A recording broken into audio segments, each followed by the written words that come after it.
Assalamualaikum warahmatullahi wabarakatuh. Apa kabar semuanya? Semoga kalian yang udah subscribe dan nonton channel ini dimudahkan rezekinya dan dijauhkan dari virus-virus corona ini. Dan semoga Allah akan angkat penyakit wabah ini. Amin, amin. Kembali lagi bersama saya di kisah misteri gunung horor. Kali ini saya akan menceritakan tentang pengalaman saya juga di Gunung Sindoro. Jangan turun waktu maghrib. Oke, langsung saja kita ke berikut ini. Mode horor aktif. Sampailah di base camp. Nyampe base camp tuh jam 11 siang. Dan lalu saya simaksi ulang untuk mendaftarkan diri ulang. Setelah simaksi, waktu pun sudah siang. Habis itu makan siang dulu. Setelah makan siang, azan zuhur pun berkumandang. Saya melaksanakan kewajiban sebagai seorang muslim, melaksanakan sholat. Habis saya melaksanakan sholat, berangkat ke gunung. Itu namanya Gunung Sindoro, yang terkenal di Jawa Tengah, dan terkenal juga Gunung Sumbing juga di Jawa Tengah. Nah, terus berangkat sekitar jam 12 siang, naik ojek. Perasaan saya juga tidak enak. Pas melewati sawahan, saya melihat ada seorang ibu-ibu di sawah. Tapi anehnya, itu serem banget. Aduh, serem banget ya. Nah, seketika sampai di pos 1. Setelah sampai di pos 1, melaksanakan kewajiban sebagai sebelum naik gunung, lebih baik berdoa. Setelah berdoa, baru kita lanjutkan perjalanan dimulai. Pas setelah perjalanan dimulai, dan anehnya baru pos 1.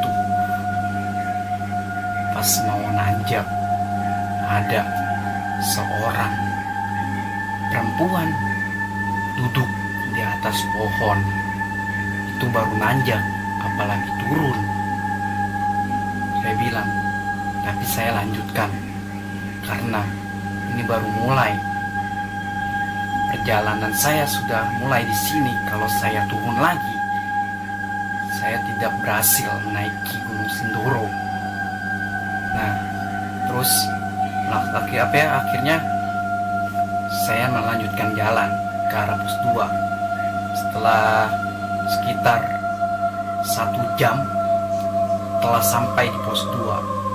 Alhamdulillah tidak ada apa-apa, tapi masih jauh pos 3. Masih sekitar 1 jam lagi. Habis itu saya melaksanakan sholat asar. Karena di pos 1 kebanyakan istirahat. Pos bayangan istirahat. Naik dikit istirahat karena teman saya baru nanjak. Baru nanjak lagi. Udah gitu naik ketinggian 3000. Lumayan. Kaki lumayan pegel. Terus saya melanjutkan jalan lagi. Dari pos 2 saya melanjutkan jalan. Setelah tiba 1 jam setengah, saya tiba di pos 3. Nah, itu sekitar jam setengah 6. Karena juga kebanyakan istirahat, kebanyakan ngobrol-ngobrol, dan dibawa santai.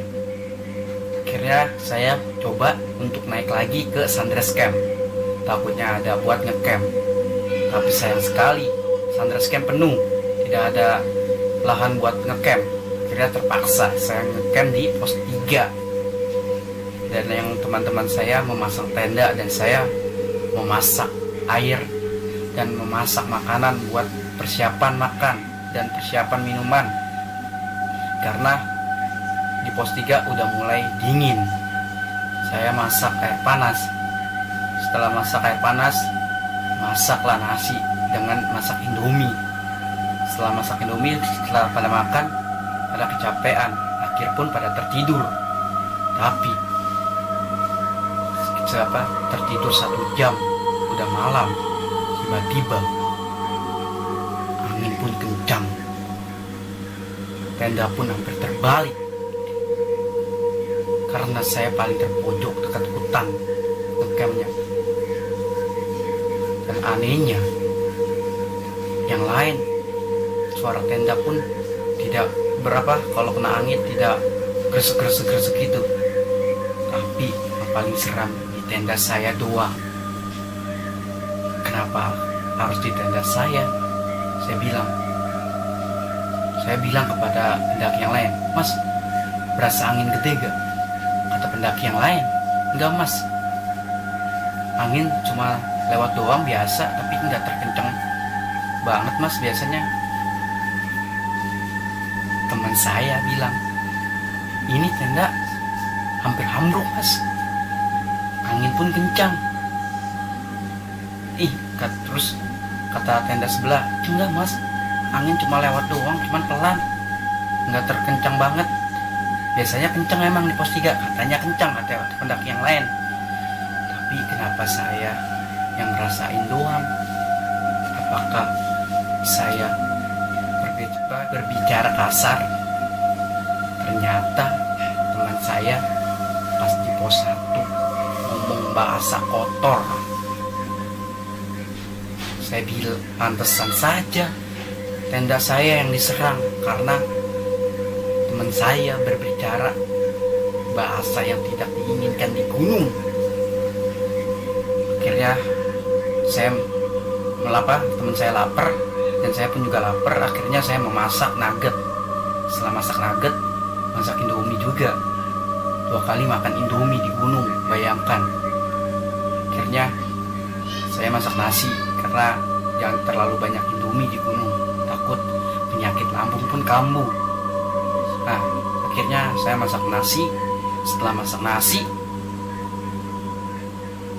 habis selesai makan, saya lupa naruh nesting, dan nesting pun saya tidak cuci, saya taruh luar karena pada kecapean. Dan kelama-lamaan angin pun kencang, bas. Saya bingung kenapa di tenda saya yang diteror, karena teman saya ngomong bahasa kotor. Jadi yang diserang mulu teman-teman saya dan saya. Akhirnya saya lupa, saya bangun, oh iya, nesting lupa cuci. Akhirnya teman saya pun keluar sama saya, nyenter. Ada seekor babi hutan yang seram, udah hitam, terus menyeramkan, bersuara. Akhirnya saya takut. Saya masuk lagi ke dalam tenda, dan tiba-tiba babi itu merunduk ke tenda saya kayak tidak senang hati. Akhirnya saya keluar. Akhirnya saya bilang pendaki lain, "Mas, tolong mas, babi ini nyeruduk ke tenda saya. Ini babi bukan sembarangan babi." Saya bilang, sampai tenda saya roboh dan tenda saya robek, tidak bisa tertidur. Dan akhirnya saya tidur di luar. Bagusnya teman saya tenda satu lagi tidak diseruduk oleh babi, karena kan teman saya bawa tenda 2. Saya tidur dengan jambul, tapi yang diserang saya mulu, tenda saya mulu, karena dia ngomong kotor si jambul ini. Saya bilang, "Oh iya, si jambul kan ngomong kotor, jadi yang diserang saya dan jambul." Akhirnya saya tidur di tendanya si Martin. Saya bilang, "Jambul kalau tidur di sini pasti diserang." Benar saja, tiba-tiba ada sosok yang menyeramkan seperti kuntilanak yang di atas tenda saya. Saya ketakutan. Dari situ saya tidak bawa SB dan saya membawa selimut doang. Kedinginan menggigil, hampir kena hipo di situ. Kalau saya kena hipo, teman saya pada kepanikan. Saya yang dibawa ke alam itu. Saya yang saya dibawa oleh makhluk itu. Dan saya tidak ada di dunia ini. Lama-kelamaan, akhirnya saya bilang, saya minta maaf kalau jika saya kesalahan, dan juga saya minta maaf atas kesalahan teman saya yang berbicara tidak enak. Akhirnya lama-kelamaan tidak diteror kalau saya sudah meminta maaf. Akhirnya tertidur pulas. Bangun-bangun jam 3:30. Aduh, sayang sekali. Summit 3:30. Saya bingung. Sampai puncak bisa siang. Benar saja. Sampai puncak siang. Sekitar jam 10. Nah, habis dari puncak saya turun. Sampai bawah itu jam 12. Rapikan tenda. Teman saya tidur karena kecapean gara-gara semalam. Saya bilang, jangan turun kelamaan, nanti keburu malam. Akhirnya ngerapin tenda. Setelah ngerapin tenda, turunlah jam 2 siang.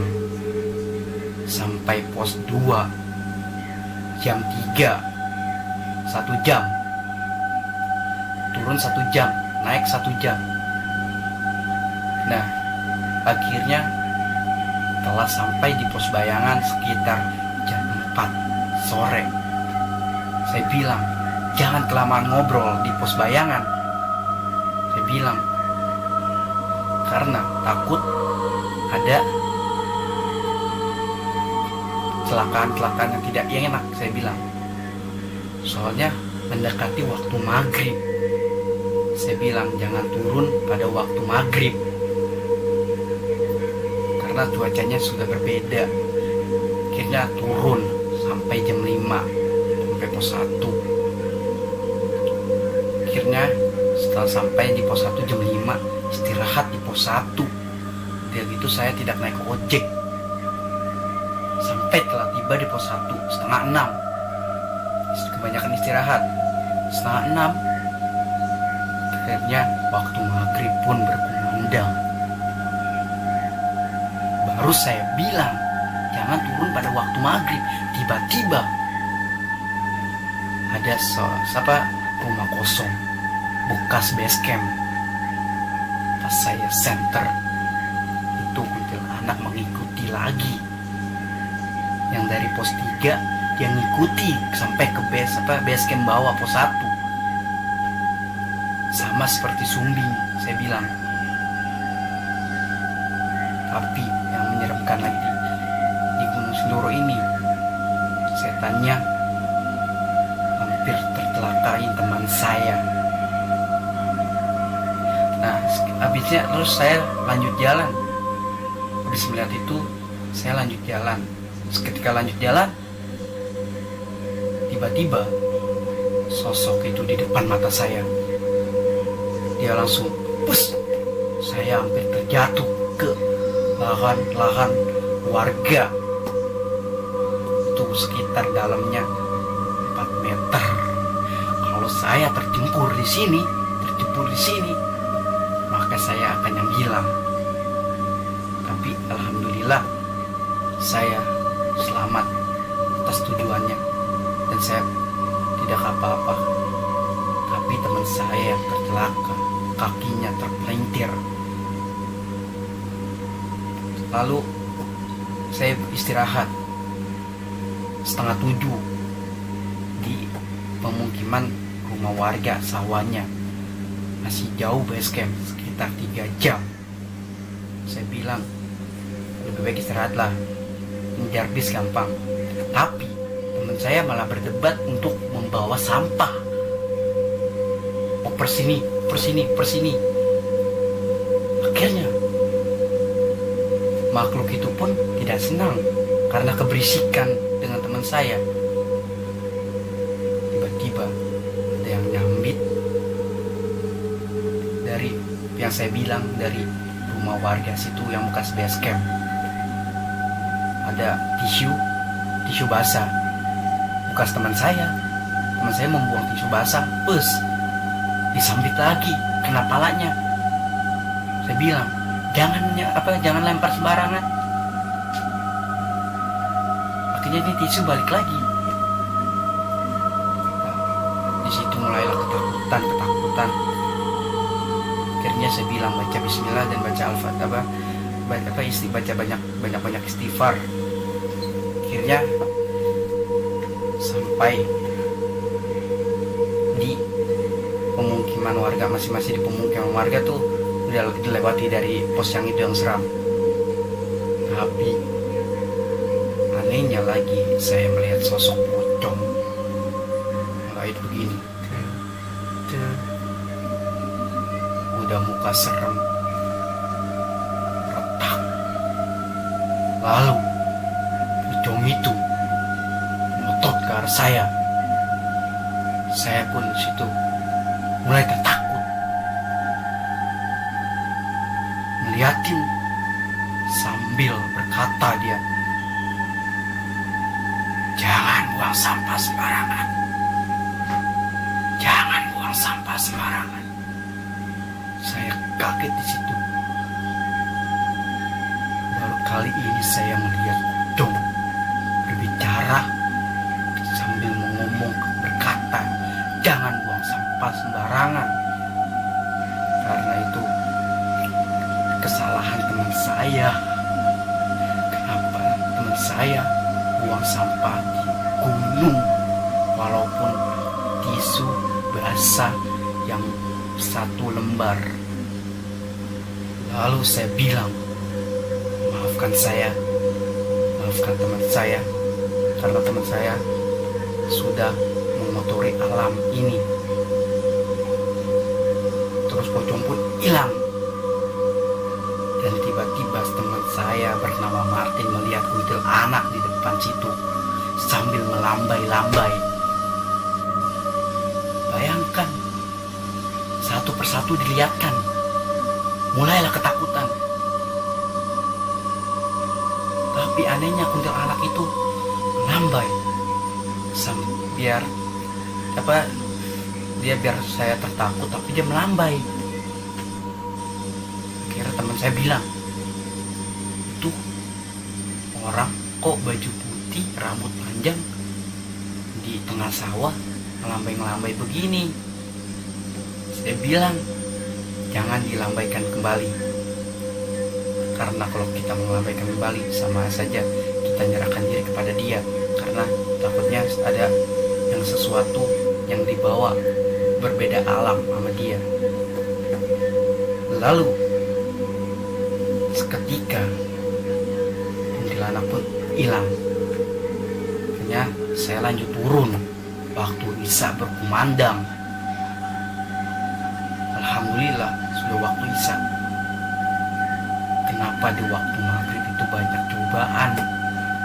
Karena kalau jika turun di waktu maghrib, setan-setan, makhluk-makhluk pun pada gentayangan di gunung. Udah gitu kesalahan teman saya. Kenapa teman saya membuang sampah sembarangan di hutan? Akhirnya sampai di base camp. Setelah sampai base camp, kuntilanak pun ada di atas base camp sambil berkata, jangan buang sampah sembarangan. Ingat, sampai ngomong begitu kuntilanaknya. Merinding. Di situ mulai merinding, padahal itu udah ramai. Tapi kenapa saya masih ketakutan? Karena saya dibudak-budak kuntilanak dari atas sampai bawah. Kenapa di gunung kebanyakan yang dibudak kuntilanak? Saya semakin takut di situ. Akhirnya dia terbang ke arah gunung Sindoro lagi. Akhirnya udah tidak ada apa-apa, alhamdulillah. Cuman gara-gara buang sampah sembarangan. Udah gitu turun waktu maghrib. Akhirnya saya bilangkan buat para pendaki, jangan turun pada waktu maghrib karena berbahaya. Terima kasih cerita saya di Gunung Sindoro. Sampai sini saja. Kalau jika ada kesalahan dan saya ngomongnya patah-patah, mohon dimaafkan sebesar-besarnya. Saya bilangkan, kalau buat kalian baru mendaki, jangan sok tahu dan jangan asal-asalan, karena di gunung tidak boleh macam-macam. Assalamualaikum warahmatullahi wabarakatuh.